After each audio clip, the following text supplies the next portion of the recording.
है ना, पोल में जवाब देंगे। हिंदी पेडागोजी जहां भी पूछी जाती है, ऑफ कोर्स सीटेट के लिए तो ये है ही, हेल्पफुल रहेगा। क्वेश्चन नंबर 1 है, यदि भाषा सीखना एक स्वाभाविक प्रक्रिया नहीं है तब निम्नलिखित में से सबसे उचित विकल्प होना चाहिए। यानी भाषा सीखना, लैंग्वेज को लर्न करना या लैंग्वेज को सीखना नेचुरल प्रोसेस नहीं है, यदि हम ये मान के चल रहे हैं तो सबसे उचित विकल्प कौन सा होगा। यानी नेचुरल नहीं है, एफर्टफुल है, भाषा को एफर्ट कर करके सीखा जाता है, ये स्वाभाविक रूप से नहीं सीखी जाती। ये क्वेश्चन ने कहा है, मैं नहीं कह रही हूं, मैं कहूंगी स्वाभाविक सीखी जाती है। बट अगर ऐसा माना जाए तो 4 ऑप्शंस में से कौन सा बेहतर होगा। पहला ऑप्शन है भाषा प्रयास से सीखी जाती है, यानी एफर्ट करके सीखी जाती है। भाषा एक प्रणाली है, यानी एक सिस्टम है, इसमें भाषा अपने आप में अद्वितीय है। या फिर भाषा में, ये लिखा हुआ गलत है, अद्वितीय, भाषा में सदैव बदलाव होता रहता है, यानी चेंज होती रहती है। बताइए फटाफट से, अगर नेचुरल प्रोसेस में चेंज भी तो हो सकता है, तो हो सकता है, तो ऐसा थोड़ी है कि अगर ये नेचुरल प्रोसेस नहीं है, यानी ये एक स्वाभाविक प्रक्रिया अगर है तो इसमें बदलाव नहीं हो सकता, ये थोड़ी कहेंगे। अद्वितीय है, बात कुछ और चल रही है, यहाँ पे कुछ और बात हो रही है। भाषा एक प्रणाली है, सिस्टम है एक, तो ऐसा थोड़ी है कि सिस्टम है तो फिर सिस्टम को स्वाभाविक रूप से नहीं सीखा जा सकता। अगर हम बात करें सूबों वाली जो 4 कौशल हैं भाषा के, सुनना, बोलना, पढ़ना और लिखना, तो क्या ये नेचुरल प्रोसेस नहीं है? क्या ये जो सिस्टम है या नियम है जो कि आपके नॉम चॉम्स्की भी कहते हैं, क्या वो स्वाभाविक रूप से नहीं सीखे जा सकते? सीखे जा सकते हैं, प्रणाली है तब भी। तो ये कहना तो गलत हो जाएगा, एक ही ऑप्शन सही बचता है, भाषा प्रयास से सीखी जाती है। यानी जब हम नेचुरल नहीं मान रहे इसको, नेचुरल का मतलब क्या है यहाँ पे? नेचुरल का मतलब है यहाँ पे कि स्वाभाविक प्रक्रिया। स्वाभाविक प्रक्रिया में क्या होगा? भाषा अधिग्रहण होगा, भाषा अर्जन होगा, जिसको नॉम चॉम्स्की कहते हैं कि हमारा जो दिमाग है, हमारे अंदर भाषा अधिग्रहण यंत्र है, कहीं इमेजिनरी ब्रेन में हमारे काल्पनिक है, और जिसके माध्यम से हम भाषा जो भी आसपास हमारे होती है, हमारा ब्रेन, हमारा जो दिमाग है उसको संग्रहित कर लेता है या अर्जित कर लेता है, और हम भाषा सीख जाते हैं बिना किताब के, बिना कॉपी के, बिना टीचर के। हम अपने माहौल से अपनी मातृभाषा को अर्जित कर लेते हैं। तो अगर ये स्वाभाविक प्रक्रिया नहीं है तो प्रयास करना पड़ेगा, उसमें तो प्रयास नहीं करना पड़ता, बच्चा तो अपने आप भाषा सीख जाता है। तो अब यहां पे बस इतना ही अंतर है। अगर हम देखें यहां कि भाषा अधिगम जो है, भाषा अधिगम जो है, यानी भाषा सीखना कह लीजिए या अधिगम कह लीजिए, भाषा अधिगम लिखा हो या भाषा सीखना, कई बार सीखना अलग अलग तरह से यूज हो जाता है, अर्जन के लिए भी, ठीक। और अगर भाषा अर्जन लिखा है या फिर अधिग्रहण लिखा है, क्या लिखा है? अधिग्रहण लिखा है, ठीक है।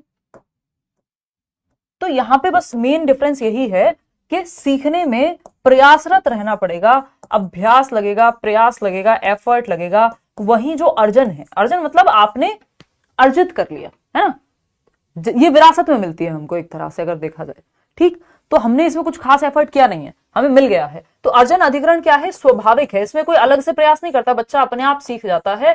पहले तुतला के बोलेगा, कई बार गलत भी बोलेगा, जो उसने आसपास से सुना उसके ब्रेन में भरा, और आंतरिक क्षमता है मनुष्य में भाषा सीखने की, ये बात बाबा नॉम चॉम्स्की कहते हैं।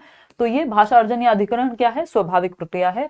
वहीं अधिगम जो है वो प्रयासरत या अभ्यासरत प्रक्रिया है, जिसमें आप स्किल्स, भाषा के जो कौशल हैं वो अलग अलग सीखते हैं, मतलब साथ में सीखते हैं, बट वो प्रक्रिया है, सीक्वेंस में आप सीख रहे हैं या एक साथ चल रहे हैं, दोनों ही चीजें होती हैं। व्याकरण सीखते हैं, भाषा का नियम सीखते हैं, आप स्कूल में टीचर का सहारा लेते हैं, ठीक। तो भाषा प्रयास से सीखी जाती है, ये बात है जो सपोर्ट करेगी इस कथन को कि एक स्वाभाविक प्रक्रिया नहीं है।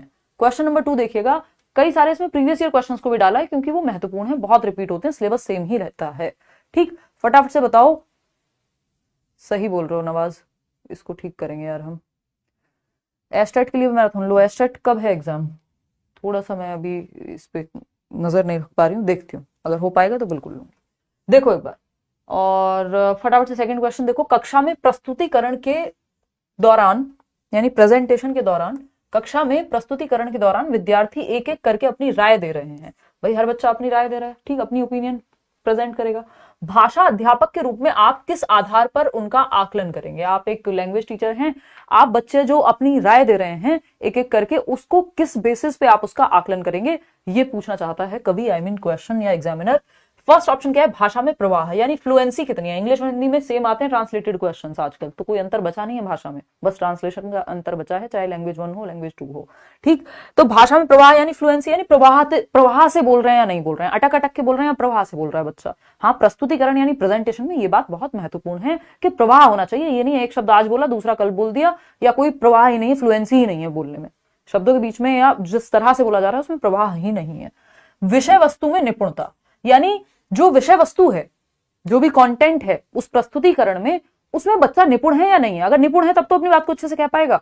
बात तो सही लग रही है। विभिन्न लेखकों के कथन, यानी दूसरे लेखकों के कथनों को वो कोट कर पा रहा है या नहीं। या प्रस्तुतिकरण शैली, अब प्रस्तुतिकरण में जो शैली है, जिस तरह से वो जिस लहजे में पेश कर रहा है, वो भी तो महत्वपूर्ण है। तो यहाँ पे अलग अलग जवाब आप लोग दे रहे हैं। मेरे ख्याल में क्या मतलब, बोर्ड भी यही आंसर मानेगा। विभिन्न लेखकों के कथन से ज्यादा, अब यहाँ पे चारों का ऑप्शन है हमारे पास नहीं है, तो सबसे कमजोर हमें यही लग रहा था, इसको हटा देंगे। तो जहां पे भी थर्ड है वहां से हटा दो, सिंपल आंसर बच गया फर्स्ट, सेकंड और थर्ड। कैसे? भाषा में प्रवाह, फ्लुएंसी इंपॉर्टेंट है प्रस्तुतिकरण में। विषय वस्तु में निपुणता अगर नहीं होगी तो बच्चा अपनी राय कैसे प्रस्तुत करेगा, ये बताओ आप। प्रस्तुतिकरण शैली, जिस लहजे में वो पेश कर रहा है, प्रेजेंटेशन स्टाइल जो है वो भी मैटर करेगा। विभिन्न लेखकों के कथन बेशक ना हो, क्योंकि वो अपनी राय दे रहा है, तो जरूरी नहीं है विभिन्न लेखकों के कथन वहां उतना महत्व रखें। तो फर्स्ट, सेकंड और fourth option is the right answer over here. आगे बढ़ेंगे, क्वेश्चन नंबर 3 देखिएगा और बताइएगा। अभिकथन और कारण को लेकर के सवाल है, देखते हैं। रागिनी चौबे, ये कैसा सवाल है? कह रही है ma'am CTET result hard copy कैसे मिलेगी? हार्ड कॉपी नहीं मिलती है अब। 2016 के बाद से, यानी 2018 से डिजी लॉकर में ही सिर्फ आपका रिजल्ट विजिबल होता है।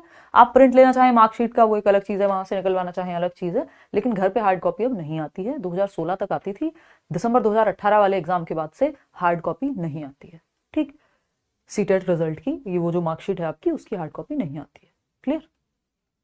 वो आपको डिजी लॉकर जो ऐप है वहीं मिलेगा अदर मार्कशीट्स के साथ। क्वेश्चन नंबर 3 देखिएगा। निम्नलिखित कथनों को पढ़िए तथा सही विकल्प का चयन करिए, यानी आपको कथन पढ़ने हैं और सही विकल्प का चयन करना है। सही ऑप्शन कौन सा है? अभिकथन या स्टेटमेंट क्या है? भाषा अध्यापक द्वारा व्यक्तिपरक अधिगम की योजना तैयार की जानी चाहिए, यानी इंडिविजुअल एजुकेशनल प्लान, IEP कहते हैं। यानी व्यक्तिगत आवश्यकताओं को ध्यान में रख के, अगर 40 बच्चे हैं, 40 बच्चों की नीड को समझ करके तब एक लेसन प्लानिंग की तैयारी हो। ये बात एकदम सत्य घटना पे ही आधारित है, एकदम सही है, ट्रू है। इसका रीजन क्या बताया है? नई भाषाओं के अधिगम से शिक्षार्थियों में विविधता होती है, यानी जब बच्चा नई भाषा सीखेगा तो डाइवर्सिटी आएगी। बात तो ये भी सही है, लेकिन क्या ये सीमा सचिन के लिए सही है? नहीं है, क्योंकि ये भी सही है, यानी सचिन भी सही है, सीमा भी सही है, लेकिन एक दूसरे के लिए यहां पे सही नहीं है ना। मतलब क्या कहने का कि ये दोनों स्टेटमेंट अपने आप में सही हो सकते हैं, लेकिन जरूरी नहीं है कि आर जो है ए का रीजन भी हो। समझ पा रहे हो बात को? तो नई भाषाओं के अधिगम से शिक्षार्थियों में विविधता होती है। भाई नई नई भाषाएं बच्चा जानेगा, अलग अलग भाषाएं बच्चे बोलते होंगे, विविधता होगी, डाइवर्सिटी होगी। लेकिन पूछा क्या था, या बात क्या चल रही थी कि अध्यापक, जब भाषा अध्यापक द्वारा व्यक्तिपरक अधिगम की योजना तैयार की जानी चाहिए। क्यों? क्योंकि बच्चों को ध्यान में रख के बच्चों की आवश्यकताओं का ध्यान रखा जा सकेगा। वो बात तो कारण में कही नहीं गई। तो ए भी सही है, आर भी सही है, लेकिन दोनों एक दूसरे के लिए सही नहीं है। आर ए की सही व्याख्या नहीं करता। B option is the right answer. बात सही है नहीं है? चलिए आगे बढ़ते हैं इसी बात पे। नेक्स्ट क्वेश्चन समझते हैं और पढ़ते हैं क्वेश्चन नंबर 4 को। देखिएगा क्या कहता है क्वेश्चन नंबर 4, फटाफट से देखिएगा। ये कहता है प्रधान अध्यापिका ने, यानी जो प्रिंसिपल है स्कूल में, भाषा अध्यापक को नए सत्र के लिए पाठ्य पुस्तकों तथा अन्य संसाधनों का चयन करने के लिए कहा। यानी जो आपका अदर टीचिंग लर्निंग मटेरियल है, चाहे वो चार्ट है, कोई अलग से कोई किताब आती है, कोई फ्लैश कार्ड है, कोई और कुछ दिखाना है क्लासरूम में, तो पुस्तक के साथ साथ बाकी सामग्री के लिए भी कहा। बात सही है नहीं है? बताओ फटाफट से। सही है? क्लियर है बात यहां तक? हाँ, तो ये बात सही है। फिर अगर हम देखें, चयन करने के लिए कहा कि भाई चूज कर लो क्या क्या सामग्री इस्तेमाल करोगे किताब के साथ साथ, पुस्तक के साथ साथ, क्योंकि पुस्तक एकमात्र संसाधन नहीं है कक्षा में पढ़ाने का। इनका कई सारे संसाधनों में से एक संसाधन है, यानी text book is one of the resources available in the classroom. ठीक, इनका चयन करते समय निम्नलिखित में से एक प्रासंगिक नहीं है। क्या प्रासंगिक नहीं है, या क्या कॉन्टेक्चुअल नहीं है, क्या उचित नहीं है? पहला है पुस्तकों और संसाधनों की अनुकूलता। ये तो सही बात है भाई, जो पुस्तक है और संसाधन है वो बच्चे के लिए हेल्पफुल होने चाहिए। सही है। बच्चों की अधिगम या अनुकूल होने चाहिए, बच्चे के स्तर के हिसाब से, बच्चे के लिए इन जनरल। ठीक, फिर आता है सेकंड ऑप्शन, बच्चों की अधिगम आवश्यकताएं और उन्हें आने वाली भाषाएं। बच्चे की नीड्स क्या है सीखने की, है ना, वो किस क्लास का बच्चा है, उस स्तर के हिसाब से आप किताबें और अदर मटेरियल चूज करते हो। ये बात भी सही है। विद्यार्थियों का क्या स्तर है, अगेन सेम बात, भाई उनका कॉग्निटिव स्तर क्या है, वो उनकी एज क्या है, सामग्री की अवधारणात्मक जटिलता और गहनता, ये यहां पे बिल्कुल भी सही नहीं है, ये प्रासंगिक नहीं है कि जो अवधारणात्मक, जो कॉन्सेप्चुअल कॉम्प्लेक्सिटी है और इंटेंसिटी है वो महत्वपूर्ण नहीं है, कि कॉम्प्लेक्सिटी के बेसिस पे आप चूज कर रहे हैं या फिर कॉन्सेप्चुअल कॉन्सेप्चुअली उसको कॉम्प्लेक्स बना रहे हैं, मुश्किल चीज ही चूज कर रहे हैं, ऐसा कुछ भी नहीं होना चाहिए। Fourth option is the right answer. जो गलत है वही सही है, क्योंकि पूछा ही गलत है, नहीं लिखा हुआ था। नहीं वाले क्वेश्चंस को थोड़ा सा ध्यान से करते हैं हम लोग सॉल्व। क्वेश्चन नंबर 5 देखिएगा, क्या कहता है क्वेश्चन नंबर 5, फटाक से देखेंगे। ये कहता है छठी कक्षा के कुछ विद्यार्थी सीखने की अक्षमता से पीड़ित हैं, यानी 6th क्लास के कुछ बच्चे हैं, लर्निंग डिफिकल्टी इनको आ रही है, लर्निंग डिसेबिलिटी एलडी है, कुछ भी हो सकता है, डिसलेक्सिया, डिसकैलकुलिया, डिस्ग्राफिया, आपका मॉर्फिया, कुछ भी हो सकता है। उस कक्षा के शिक्षक होने के नाते आप कक्षा को कैसे समावेशी बनाएंगे? आपको इंक्लूड तो हर बच्चे को करना है, इंक्लूसिव एजुकेशन यही कह रहे हैं ना, सभी के लिए शिक्षा, तो कैसे उसको इंक्लूड करेंगे? 6th क्लास की बात हो रही है। फर्स्ट ऑप्शन है उनका एक विशेष समूह बनाकर, यानी जिन बच्चों को लर्निंग डिफिकल्टी उनके लिए एक अलग से ग्रुप बना देंगे, ये एबिलिटी ग्रुपिंग हो जाएगी, और ये आपको नहीं करनी होती है। जब इंक्लूसिव एजुकेशन की बात हो रही है तो इंक्लूसिव एजुकेशन का मतलब है हर एक बच्चा, हर तरह का बच्चा एक छत के नीचे सीख सके, ये नहीं उनको अलग थलग कर देंगे, सेग्रीगेट नहीं करना है। अलगाव प्रकृति के नियमों के खिलाफ है। इंक्लूसिव एजुकेशन, समावेशी शिक्षा में इसको स्वीकार नहीं किया जाता, तो अलगाव तो नहीं करेंगे हम कि अलग से इन्हीं का सिर्फ जिनको लर्निंग डिफिकल्टी उनका अलग से ग्रुप बना दिया। जैसे ईशान अवस्थी था तारे जमीन पर में, तो ऐसे और 4 बच्चों का अलग ग्रुप बना दिया, फिर एक क्लास में पढ़ाने का फायदा क्या हुआ? फिर तो वो इंटीग्रेटेड एकीकृत शिक्षा हो गई, वो समावेशी शिक्षा नहीं कहलाएगी।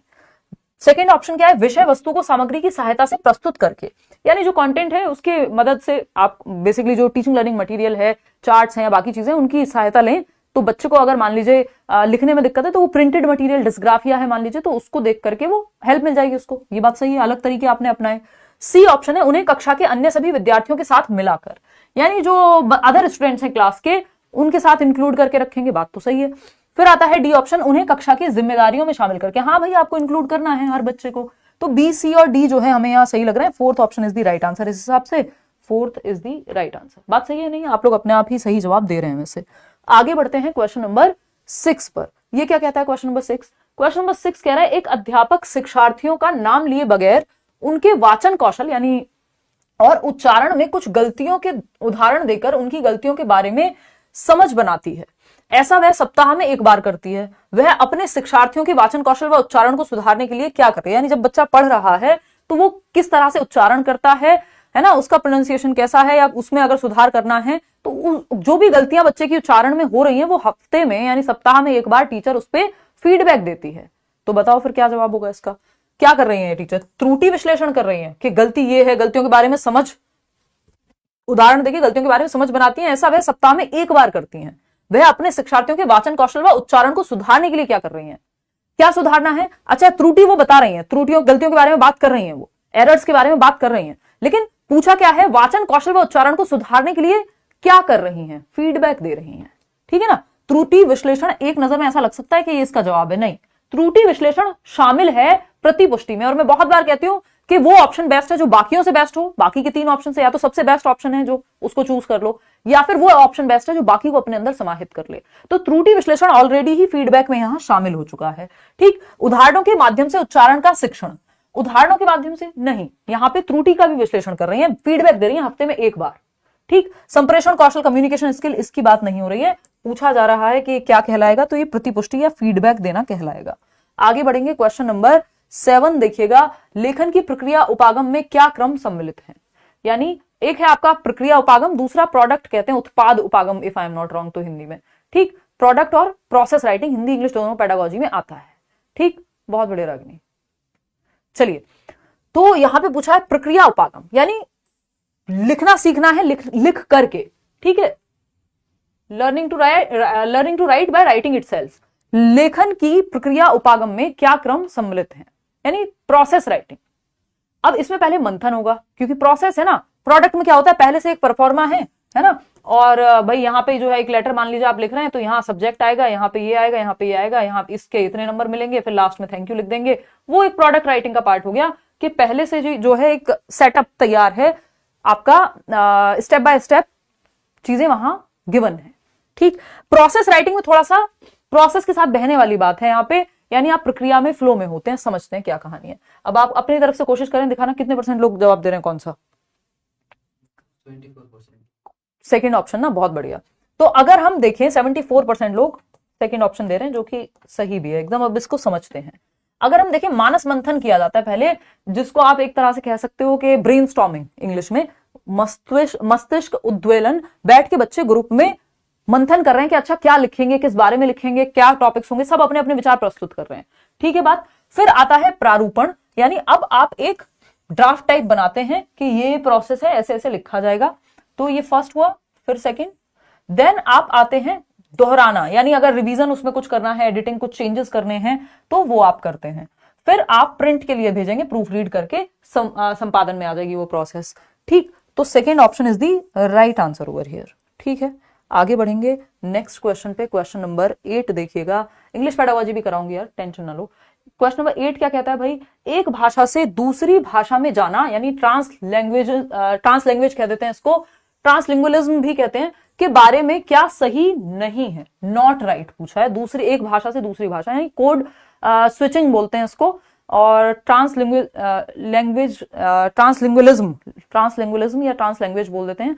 तो इसमें कोड स्विचिंग और कोड मिक्सिंग आपको याद होगा, हिंदी और इंग्लिश दोनों में पूछा जाता है। फटाफट से बताएंगे, मैं लिख भी देती हूँ यहाँ पे, है ना। तो एक भाषा से दूसरी भाषा में जाने के बारे में क्या सही नहीं है, पहले आप जवाब दीजिए, फिर हम इस पे आएंगे। ठीक है ना। नहीं, बैच में हुई थी, आज दोनों क्लासेस हुई थी भाई। तो भाषाओं के बीच अनुवाद यानी ट्रांसलेशन, एक ही, ये तो सही है भाई, अनुवाद होता है तभी तो ट्रांसलिंगुअलिज्म कह रहे हैं। एक भाषा से दूसरी भाषा में कई बार दूसरी भाषा के शब्दों को मिक्स करना होता है। एक ही बोली जाने वाली या लिखित अभिव्यक्ति में विभिन्न भाषाओं के शब्दों का मिश्रण, हाँ ठीक है। यह बहुभाषावाद को समुन्नत करता है, यानी बढ़ावा देता है, हाँ भाई ठीक है, क्योंकि मल्टीपल लैंग्वेज यूज हो रही है। यह विद्यार्थियों को एक भाषा के प्रयोग तक सीमित करता है, ये कहना एकदम गलत होगा, और जो गलत है वही सही है, क्योंकि पूछा ही गलत था, नहीं है वो पूछा था जो सही ना हो। ठीक है जी, डी क्लियर है। बात हो रही है एक ही बोली जाने वाली है लिखित अभिव्यक्ति में विभिन्न भाषाओं के शब्दों का मिश्रण, है ना। तो इसमें कोड स्विचिंग और कोड मिक्सिंग की बात हो रही है। अगर हम देखें तो कोड स्विचिंग की बात हो रही है।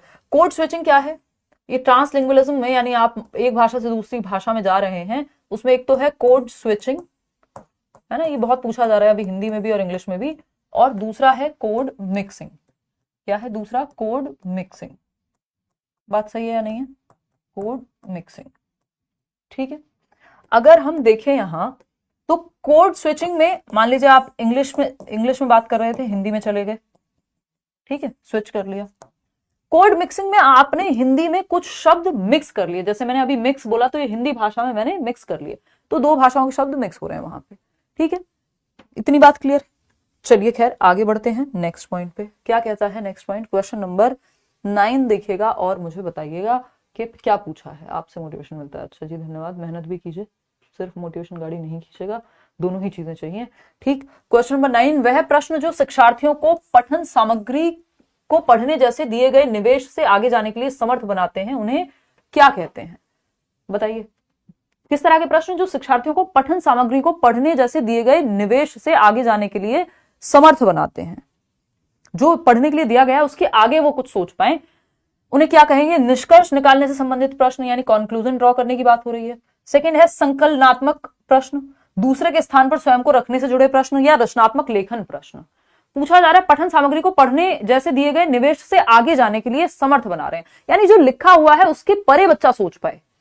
तो सबसे बेस्ट यहां पे होगा कि दूसरे के स्थान पर स्वयं को रखने से जुड़े हुए प्रश्न, एक्स्ट्रापोलेटिव भी कहते हैं इनको कई बार, कि चिंतन आपका जो है वो जागरूक होगा, है ना। रचनात्मकता अपने आप निकल करके आएगी, उसके आगे जा रहे हैं आप। सिर्फ कुछ नए करने की बात होती तो हम रचनात्मकता के साथ चले जाते हैं।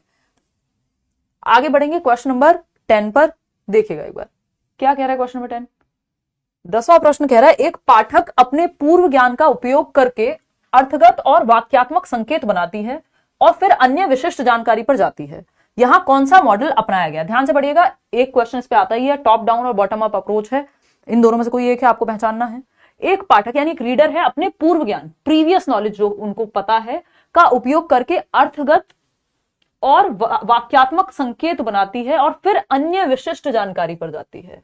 यानी अर्थ समझ रही है, पहले मीनिंग क्या होगा, सार क्या होगा, कहना क्या चाह रहा है कवि, जो भी वो पढ़ रही है उसमें अर्थ निकालने की कोशिश कर रही है, वाक्यात्मक संकेत पे जा रही है, फिर सेंटेंस पे जा रही हैं, और बाद में अन्य विशिष्ट जानकारी जैसे वर्ड मीनिंग हो गया, है ना, या आपका जो मतलब ऊपर से नीचे की ओर, यानी सबसे ऊपर क्या है, अर्थ का निकालना या समरी को पकड़ना, फिर जाके सेंटेंस स्ट्रक्चर पकड़ रहे हैं, फिर उस सेंटेंस में भी वर्ड्स शब्दों पे आ जाएंगे, है ना, फिर शब्दों से भी हम फिर अक्षर पे भी जा सकते हैं। तो अन्य विशिष्ट जानकारी यानी टॉप टू डाउन। टॉप क्या है? समरी समझना, अर्थ समझना, ओवरऑल अर्थ समझना कि किसी कविता का, किसी गीत का क्या मतलब है, और फिर उससे आप आ रहे हैं सेंटेंस पे या पैराग्राफ पे, फिर आप आ रहे हैं वर्ड मीनिंग पे। तो top to down, down to top क्या होता, सॉरी हाँ, डाउन टू टॉप जिसको हम कहते हैं बॉटम अप या बॉटम टू टॉप क्या होता कि पहले विशिष्ट अर्थ जानने की कोशिश है, शब्द अर्थ मान लीजिए, फिर वाक्य की कैसे संरचना होगी, फिर पैराग्राफ कैसे बनेगा, फिर ओवरऑल मीनिंग क्या होगा, तो वो बॉटम अप हो जाता है। यहाँ पे top down is the right answer, second option is the right answer. आगे बढ़ेंगे, तो टॉप डाउन और बॉटम अप पे एक क्वेश्चन आता ही है। क्वेश्चन नंबर 11 देखिएगा।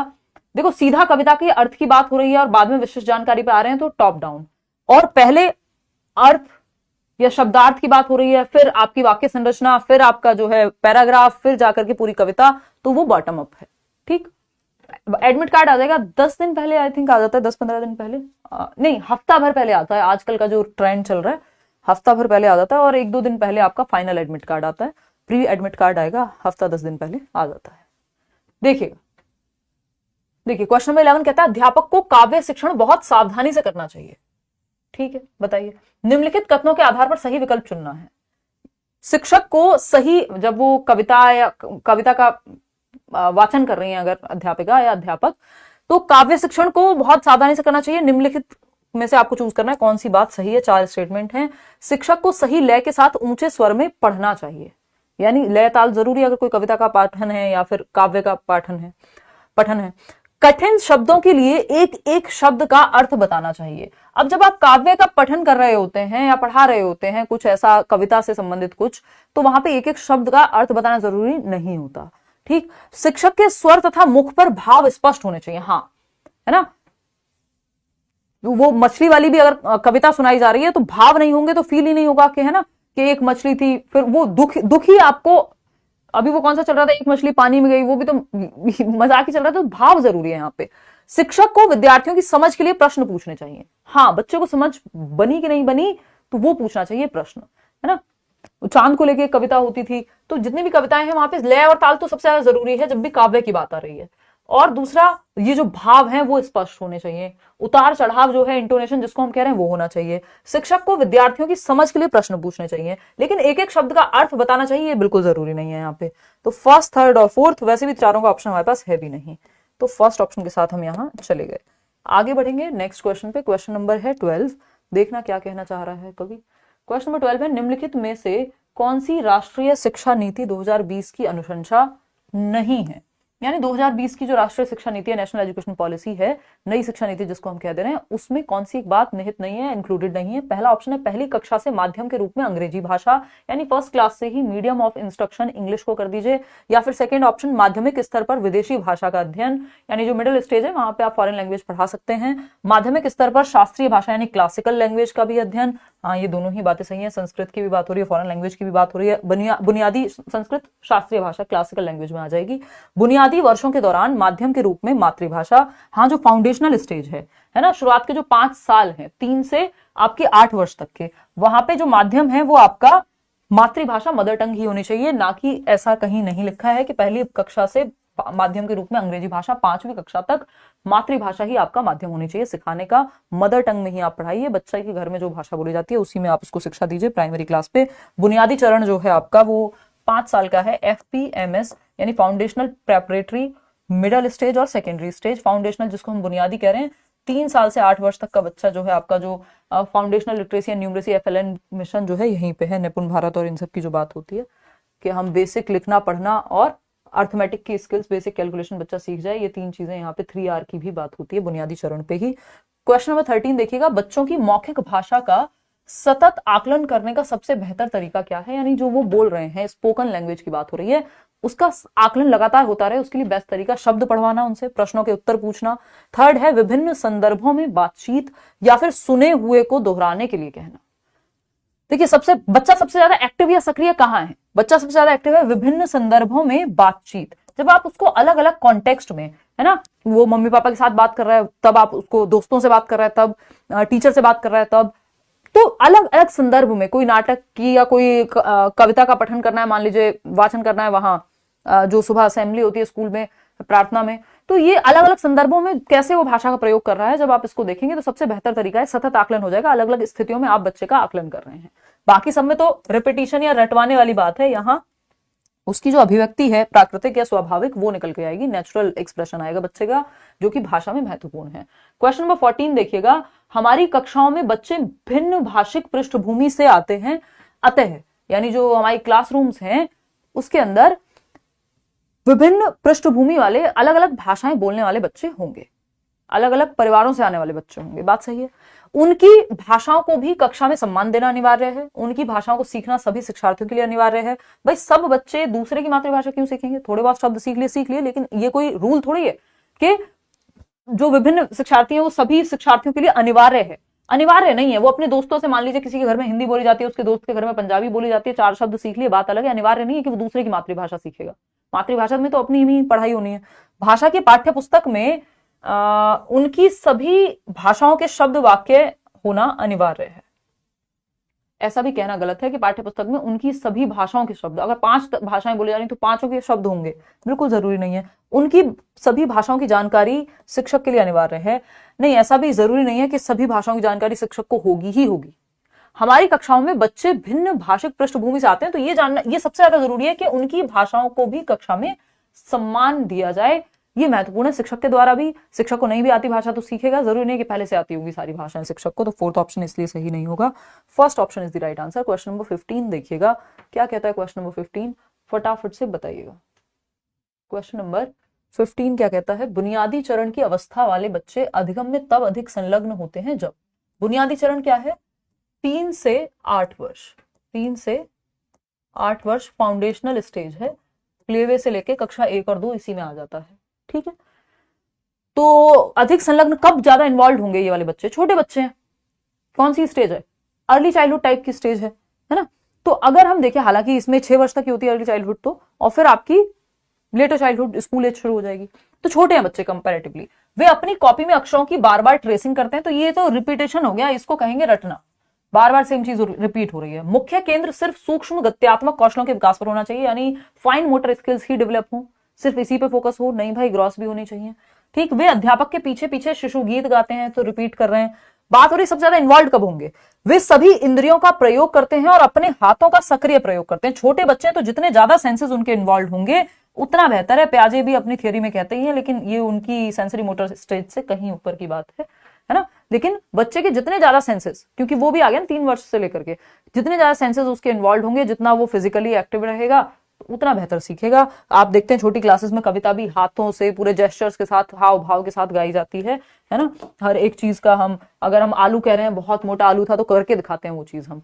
तो एक तो सेंसेस का जितने ज्यादा इन्वॉल्व इंद्रियां होंगी बच्चे की, सुनना, देखना, टच, फील, ये सब जितना ज्यादा इन्वॉल्व होगा उतना बेहतर अधिगम होगा, यानी लर्निंग होगी। क्वेश्चन नंबर 16 देखिएगा, निम्नलिखित वाक्य के संदर्भ में कौन सा कथन सही नहीं है, नॉट राइट पूछा है। बच्चों द्वारा शिशु गीत, गीत अलापना किसके तरीके हैं, यानी वो जो शिशु गीत होते हैं, नन्ना मुन्ना राही हूं टाइप के, ठीक, ये जो गीत वो अलाप रहे हैं वो किसका तरीका है, ये पूछा है आपसे, फटाफट से बताओ, जल्दी बताओ। उच्चारण का अभ्यास कराने का, अभिव्यक्ति का संवर्धन और वाक्यों की लय के लिए, शब्दावली को समृद्ध करने के, या शब्द और वाक्य संरचना को कंठस्थ करने के। नहीं है, नॉट पूछा है, गलत क्या है वो पूछा है, फटाफट से आप लोग बताएंगे, तब जाकर के हम आगे बढ़ेंगे। ठीक है आदित्य, धन्यवाद। आ जाओ इधर, अब समझो बात को। शब्दावली को समृद्ध करने के, हाँ भाई शब्दावली समृद्ध होती है किस चीज से, शिशु गीत से। अब वो अलग अलग जब गीत गाते हैं तो उनकी वोकैबुलरी बेहतर होगी। अभिव्यक्ति का संवर्धन, लय ताल ये बेहतर सीखेंगे, उच्चारण भी बेहतर होगा। लेकिन शब्द और वाक्य संरचना को कंठस्थ करना, रट्टे लगाना शब्दों के और कैसे सेंटेंस बनता है, वो सही नहीं है। और जो सही नहीं है वही सही है, क्योंकि पूछा ही सही नहीं है या गलत है। क्वेश्चन नंबर 17 देखिएगा और पढ़िए कि क्या जवाब सही होना चाहिए। एक अध्यापक ने शिक्षार्थियों को अपने सहपाठियों से अपनी अभ्यास पुस्तिकाओं की अदला बदली कर जांचने के लिए कहा। इस कार्य का उद्देश्य क्या है? देखिए यही टॉपिक्स हैं जो फिक्स्ड हैं, टॉपिक नए नहीं बन रहे हैं, सिलेबस नहीं चेंज हो रहा है, तो क्वेश्चंस को प्रॉपर्ली समझ लेना है। रिपीट भी होते हैं और टॉपिक तो सेम रहना ही है, अगर क्वेश्चन की लैंग्वेज थोड़ी सी चेंज होती है तो, ठीक है ना। तो एक अध्यापक ने शिक्षार्थियों को अपने सहपाठी, जो सहपाठी मतलब पीयर ग्रुप, क्लासमेट्स जो उसके साथ पढ़ रहे हैं बच्चे के, तो अपने सहपाठी या पीयर्स की जब हम बात कर रहे हैं, अपनी अभ्यास पुस्तिकाओं की अदला बदली करने के लिए कहा कि बच्चा है सुमित और दूसरी बच्ची है सुनीता, तो सुनीता और सुमित, सुनीता अपनी नोटबुक सुमित को दे और सुमित अपनी नोटबुक सुनीता को दे और दोनों चेक करें कि किसकी क्या गलती है। इस कार्य का उद्देश्य क्या है? सुमित और सुनीता अच्छे से जान पाएंगे एक दूसरे को? जी नहीं, ये इसका उद्देश्य बिल्कुल नहीं है। आप अपना खराब दिमाग, गलत दिशा में चलने वाला दिमाग ना लगाएं यहाँ पे, है ना। मजाक में कह रही हूँ, वैसे नहीं कह रही हूँ, आपके दिमाग बहुत अच्छा है। संरचनाओं का नियंत्रित अभ्यास करवाना, कि हम बस संरचनाओं को प्रैक्टिस करा रहे हैं, यानी स्ट्रक्चर को, उसकी तो यहाँ कोई बात ही नहीं हो रही। सहपाठी के काम की जांच के कौशल विकसित करना, यानी वो जो पीयर ग्रुप है या क्लासमेट है उसका काम कैसा है, इसकी जांच का कौशल विकसित करेगा, स्किल विकसित करेगा। विस्तृत पठन का अभ्यास करवाना। अब विस्तृत पठन थोड़ी है कि वो उसको कोई पढ़ने के लिए थोड़ी सामग्री दी गई है। नई शब्दावली के प्रयोग का अभ्यास कराना, ऐसा भी कुछ नहीं है कि उसकी कॉपी में कुछ और लिखा है और आपकी में कुछ अलग है और कुछ अलग ही पता लग जाएगा, वो तो अपनी कॉपी से भी कर लेता या अपनी नोटबुक से भी कर लेता। सहपाठी के काम की जांच के कौशल विकसित करना, यानी जो पीयर ग्रुप है, जो क्लासमेट है, वो उसका काम को असेस करने की क्षमता, जो आपकी नेशनल एजुकेशन पॉलिसी भी कह रही है, नई शिक्षा नीति भी कह रही है कि 360 डिग्री आकलन कराइए आप, है ना। प्रोग्रेस कार्ड चाहिए होलिस्टिक हमको, यानी सर्वांगीण, हर एक पहलू में जांच करानी है। तो 360 डिग्री आकलन या असेसमेंट की जब हम बात कर रहे हैं तो इसमें 3 प्रकार का आकलन जो है वो सम्मिलित है। एक तो आपका टीचर आपका आकलन करे, यानी शिक्षक के द्वारा आकलन, टीचर असेसमेंट, है ना, टीचर आकलन करे। पीयर ग्रुप, आपके साथी समूह आपका आकलन करें, आपकी नोटबुक आप अपने साथी समूह का, और बच्चे एक दूसरे की नोटबुक्स को अदला बदली करके और आकलन करें। फिर आता है आपका स्वयं आकलन, सेल्फ असेसमेंट, आप खुद को कितने नंबर दे रहे हैं किसी काम के लिए। तो ये 360 डिग्री असेसमेंट के अंदर ये 3 पहलू आते हैं। बात सही है नहीं है? चलिए आगे बढ़ते हैं। Second option is the right answer. Next क्या है, क्वेश्चन नंबर 18 देखिएगा। क्वेश्चन नंबर 18 ये क्या कहता है भाई, फटाफट से समझते हैं। भाषा शिक्षण में संवादात्मक पद्धति, कम्युनिकेटिव अप्रोच की बात हो रही है, इसका उद्देश्य क्या है? संवादात्मक पद्धति यानी कम्युनिकेटिव अप्रोच का उद्देश्य क्या है? फटाफट से बताओ, करा देंगे, don't worry, language pedagogy. Exactly ma'am. चलिए विकास, अब आगे की बात बताइए फटाफट से। कम्युनिकेटिव अप्रोच का उद्देश्य क्या है? यानी भाषा शिक्षण में संवादात्मक पद्धति, यानी कम्युनिकेशन के माध्यम से भाषा को सिखाना, व्याकरण सिखाना नहीं, नियम थोड़ी, कम्युनिकेशन। भाषा नॉर्मल नेचुरल सेटिंग में स्वाभाविक रूप से जब बच्चे भाषा को कम्युनिकेट कर रहे हैं, बोल रहे हैं, सुन रहे हैं, बातचीत कर रहे हैं बेसिकली, तो छात्रों की बातचीत करने की क्षमता का विकास कराना कम्युनिकेटिव है। हाँ लगता तो है। निबंध लेखन, अगेन ये निबंध लेखन की बात हो गई, कम्युनिकेशन की बात हो रही है, यहाँ पे संवादात्मक पद्धति की बात हो रही है। शब्दकोश का उपयोग सिखाना, अब के मतलब वो जो आपकी डिक्शनरी है उसका कैसे प्रयोग करेंगे, नहीं, छात्रों की बातचीत करने की क्षमता का विकास करना, कि बच्चे की जो बोलने की, बातचीत करने की, कम्युनिकेट करने की, अपनी बात को कहने की, दूसरे की बात को सुनने की जो क्षमता है वो बेहतर होगी। संवादात्मक पद्धति से कम्युनिकेट करके जब आप भाषा सीखते हैं तो ये दोनों चीजें बेहतर होंगी। सिंपल। आगे बढ़ेंगे क्वेश्चन नंबर 19, और ये बहुत ही स्वाभाविक तरीका है भाषा को सीखने का, नेचुरल तरीका है। क्वेश्चन नंबर 19 देखिएगा। हिंदी पढ़ाते समय प्राथमिक कक्षाओं में कविता पाठन का उद्देश्य क्या होना चाहिए? यानी आप पोइट्री या एक कविता है उसको रिसाइट करा रहे हैं तो उसका उद्देश्य क्या होगा, इसका ऑब्जेक्टिव क्या है बताइए। कविता की व्याकरणिक संरचना सिखाना, कविता का भावात्मक अनुभव कराना, कविता को रटकर याद कराना, कविता के कठिन शब्दों को समझाना। देखिए इन सब के लिए कविता को पढ़ाना जरूरी नहीं है, ये आप पद्य की जगह गद्य भी अगर पढ़ा देते, है ना, कविता की जगह नॉर्मल कोई और पाठ होता उससे भी ये सब काम हो जाते, व्याकरणिक संरचना एंड ऑल। बट कविता का भावात्मक अनुभव करना, बच्चे जो है महसूस कर सकें, कविता का जो उद्देश्य है वो ये भी है कि आप महसूस कर सकें, कल्पना कर सकें, कल्पना शक्ति अच्छी हो, एंजॉय करे बच्चा कविता को और इमोशनली उसको कनेक्ट कर पाए उसके साथ। चलिए आगे बढ़ते हैं। क्वेश्चन नंबर 20 देखिएगा। बच्चों के लिए साहित्य के चयन में सबसे महत्वपूर्ण क्या होना चाहिए? यानी आप साहित्य का चयन कर रहे हैं, क्या पढ़ने वाले हैं, उसके लिए लिटरेचर में चूज करने के लिए सबसे महत्वपूर्ण क्या होना चाहिए? मनोरंजन, भाषा की कठिनाई, शिक्षण के उद्देश्य क्या है, या चित्र और कथा का मेल? बताइए। इसको हम कहते हैं कि चित्र समृद्ध सामग्री होनी चाहिए, या प्रिंट समृद्ध भी बोल देते हैं। चित्र और कथा का मेल होना चाहिए कि बच्चों के लिए साहित्य के चयन में, तो बच्चे हैं छोटे, हम ये मान के चल रहे हैं, तो मनोरंजन, भाषा की कठिनाई, शिक्षण के उद्देश्य, ये तो हो गई बेकार की बातें यहाँ पे, ठीक। चित्र और कथा का यदि मेल है तो बच्चे जब बुक्स में आपके प्रिंट होते हैं और जो उसमें लिखी हुई चीजें हैं, जो पिक्चर्स हैं, चित्र और कथा का मेल होना चाहिए, तो वो देख करके भी अंदाजा लगा लेते हैं और उनको इंटरेस्टिंग भी लगता है वो चैप्टर जिसमें वो पिक्चर्स देखते हैं कुछ कुछ होते हुए। क्वेश्चन नंबर 21 देखिएगा। 21वां सवाल क्या कहता है भाई? बच्चों में भाषा सीखने की स्वाभाविक प्रक्रिया क्या कहलाती है? फटाफट से बताइएगा।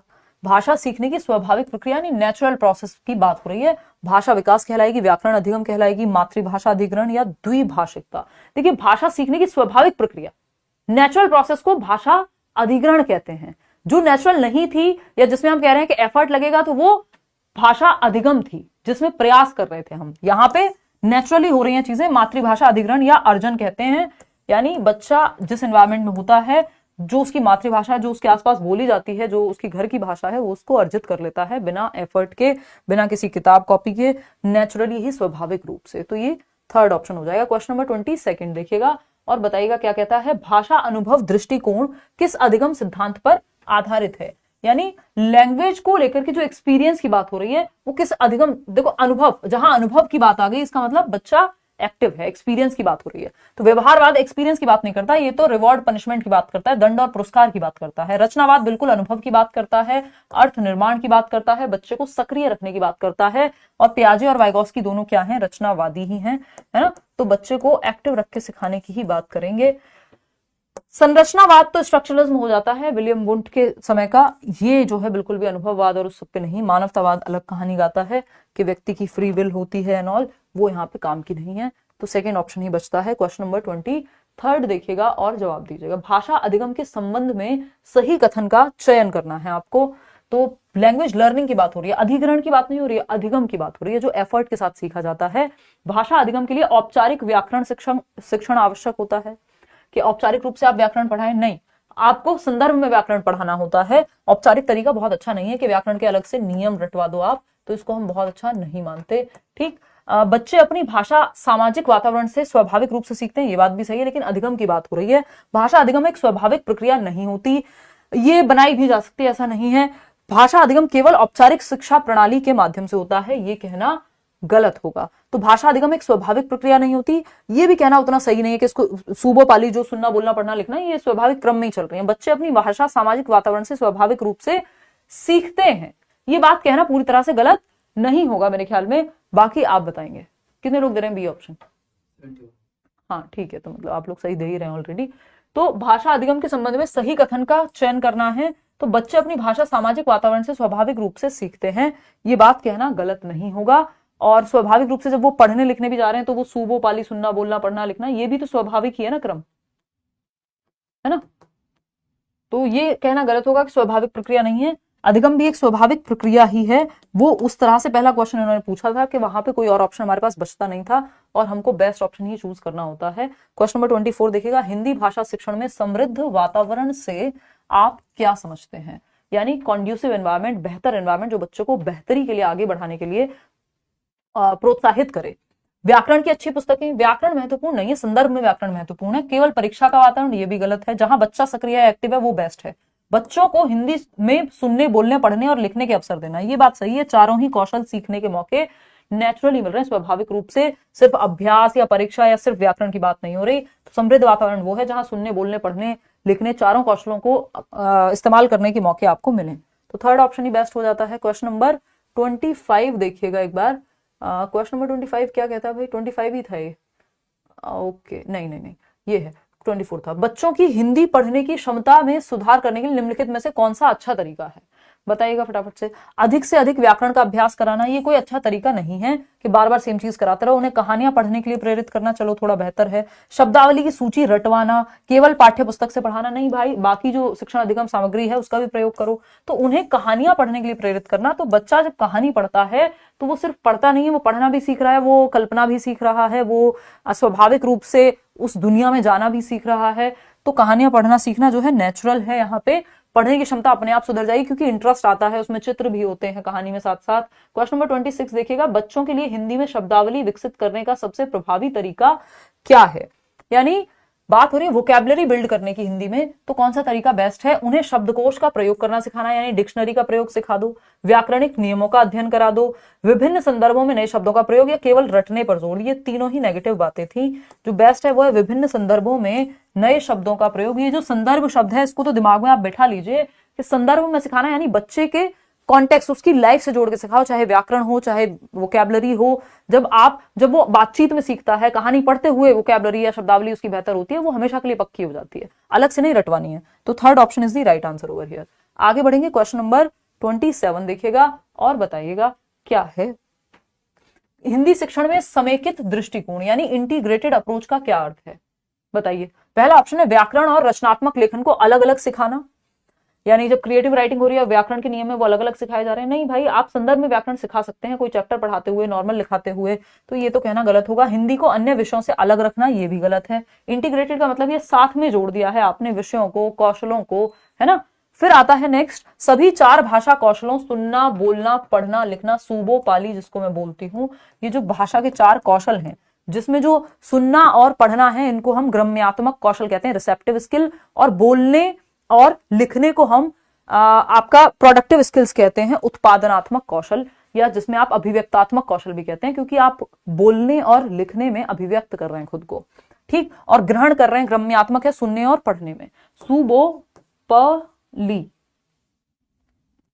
सुबो पाली, ठीक, को एक साथ विकसित करना, यानी सभी 4 भाषा कौशलों को एक साथ आप विकसित कर रहे हैं इंटीग्रेट करके, ये बेस्ट तरीका होता है। अगर क्रम पूछ ले आपसे तो सुबो पाली यही क्रम होता है, लेकिन और वो मनोवैज्ञानिक तरीका है, लेकिन अगर इंटीग्रेटेड अप्रोच की बात कर रहे हैं तो ये चारों एक साथ चल रहे होते हैं। ऐसा नहीं सुनना अलग से आइसोलेशन में सीख रहे हैं, बोलना अलग से सीख रहे हैं, सब साथ में ही है, ठीक। लेकिन क्रम पूछेगा तो क्रम यही होगा। क्रम में ही होते हैं तो कहना गलत होगा, सिर्फ क्रम में ही होते हैं ये कहना गलत होगा, साथ साथ होते हैं। केवल परीक्षा के, लेकिन क्रम पूछ रहे तो यही क्रम है, सुबो पाली। केवल परीक्षा के दृष्टिकोण से नहीं भाई, रट्टाफिकेशन हो जाएगा वो तो। आगे बढ़ते हैं क्वेश्चन नंबर 28 पे। हिंदी भाषा सिखाने के लिए आगमनात्मक विधि या प्रेरक विधि कह देते हैं कई लोग इसको, इंडक्टिव मेथड का अर्थ क्या है? इंडक्टिव और डिडक्टिव पे ये वो क्वेश्चंस हैं जो बहुत बार रिपीट होते हैं, रिपीटेडली आते ही आते रहते हैं। तो कोशिश यही की गई है कि पहले इनको अगर हम अच्छे से समझ लेंगे तो फिर आसानी होगी। देखिए, हिंदी एक आध सेशन ले लूंगी भाई मैथ्स पेडागोजी का अगर हो पाया तो, कमिटमेंट नहीं कर रही हूं। हिंदी भाषा सिखाने के लिए आगमनात्मक विधि, इंडक्टिव मेथड का क्या अर्थ है? पहला है नियमों को पहले पढ़ाना और फिर उदाहरण देना। देखो, नियम पहले पढ़ाए जाते हैं निगमनात्मक विधि में, डिडक्टिव मेथड में, कि पहले संज्ञा की परिभाषा सिखाई गई और फिर जो है उसके उदाहरण दिए गए। इसको निगमनात्मक विधि कहते हैं, नियम से उदाहरण की ओर। निगमनात्मक से याद रखना, नियम, निगमनात्मक विधि, ठीक। बच्चों को उदाहरणों से नियमों तक पहुंचाना ये आगमनात्मक है या इंडक्टिव मेथड है अगर मैं कहूं तो।